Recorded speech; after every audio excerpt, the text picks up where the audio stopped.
एक जमाने में दूर एक बादशाही में सिंड्रेला नामी एक मेहरबान और शरीफ शहजादी रहती थी।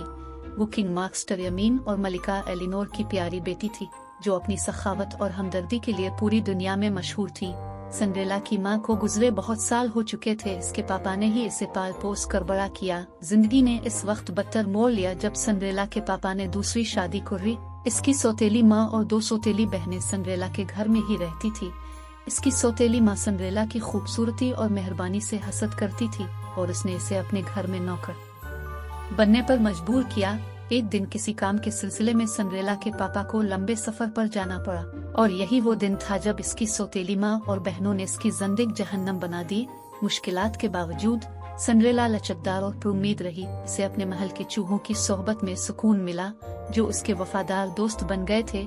वो अपना अक्सर वक्त अपने घर के गार्डन में गुजारती, फूलों और परिंदों की देखभाल करती। एक दिन शाही महल का दावतनामा आया। जैसे ही सौतेली बहनों ने स्नाफवन अपनी माँ को बताया, सौतेली माँ ने कहा, पार्टी में सबसे खूबसूरत अब दोनों ही लगोगी। ये देखकर सिंड्रेला की आंखें जोश से चमक उठी। पूरी सल्तनत तवक्कुआत के साथ गूंज रही थी, क्योंकि प्रिंस चार्मिंग दुल्हन की तलाश में था। ताहम सौतेली माँ का सिंड्रेला को पार्टी पर जाने देने का कोई इरादा नहीं था। उसने इसे शाही त्योहारों से दूर रखने की उम्मीद में अपने लातादाद काम तफवीज किए थे। पूरे दिन सिंड्रेला सौतेली बहनों की तैयारी में मदद करती रही। सिंड्रेला ने अपनी सौतेली माँ से कहा, क्या मैं भी इस पार्टी में जा सकती हूँ? यह सुनकर सौतेली माँ और बहनें सिंड्रेला का मजाक उड़ाने लगे। सौतेली माँ ने कहा, जाकर पूरे घर की सफाई करो। सौतेली माँ और बहनें पार्टी में चली गई। सिंड्रेला बहुत उदास थी। जैसे ही सिंड्रेला ने फर्श साफ किया और बर्तन धोए, एक रोशनी नमूदार हुई। इस रोशनी से एक खूबसूरत परी निकली। परी ने कहा, मेरी प्यारी सिंड्रेला, उदास मत हो, तुम भी इस पार्टी में जा सकती हो। सिंड्रेला ने कहा, मेरा लिबास इस काबिल नहीं, तुम परेशान मत हो, मुझे एक कद वावर 7 चूहे लाकर दो। सिंड्रेला ने बावर्ची खाने से एक कद लिया और अपने दोस्त चूहों को लिया। परी ने अपनी जादू की छड़ी घुमाई, कद्दू एक बग्घी बन गया और चूहे एक ड्राइवर और बाकी खूबसूरत सफेद घोड़े बन गए। फिर परी ने अपनी जादू की छड़ी सिंड्रेला के लिबास से लगाई। सिंड्रेला का फटा हुआ लिबास शीशे के चप्पलों से मुकम्मल एक शानदार गाउन में तब्दील हो गया। परियों की गार्ड मदर ने सिंड्रेला को खबरदार किया कि जादू सिर्फ आधी रात तक जारी रहेगा और इससे पहले पार्टी छोड़ देनी होगी। जैसे ही सिंड्रेला ग्रैंड बाल रूम में दाखिल हुई, प्रिंस चार्मिंग इसके फजल और खूबसूरती से मशहूर हो गए और सिंड्रेला को कहा, ये खूबसूरत लड़की क्या अब मेरे साथ डांस करना पसंद करेंगी? सिंड्रेला ने हाँ में सर हिलाया। इन दोनों ने खूब डांस किया और सिंड्रेला को ऐसा लगा जैसे वो एक ख्वाब है।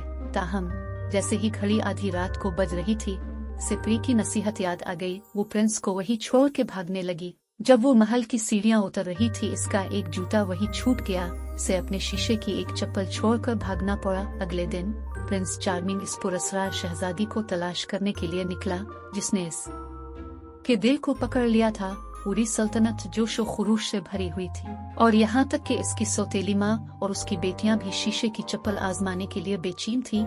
जब शहजादा सिंड्रेला के घर पहुंचा तो इसकी सौतेली माँ ने अपनी बेटियों के पांव नाजुक जूते में डालकर उसे धोखा देने की कोशिश की, लेकिन यकीनन चप्पल सिर्फ सिंड्रेला को फुट करेगी।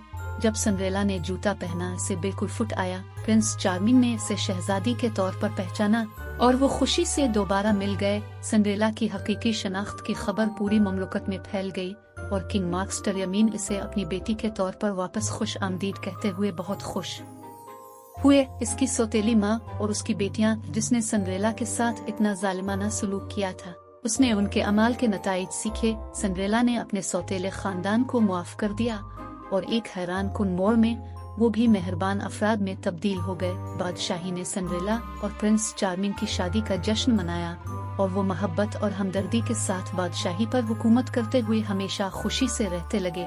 और इस तरह सिंड्रेला की कहानी एक लाजवाब याद दहानी के तौर पर काम करती है कि एहसान और नेकी मुश्किलात पर गालिब आ सकती है और ख्वाब इंतहाई गैर मुतवक्के तरीकों से भी सच हो सकते हैं।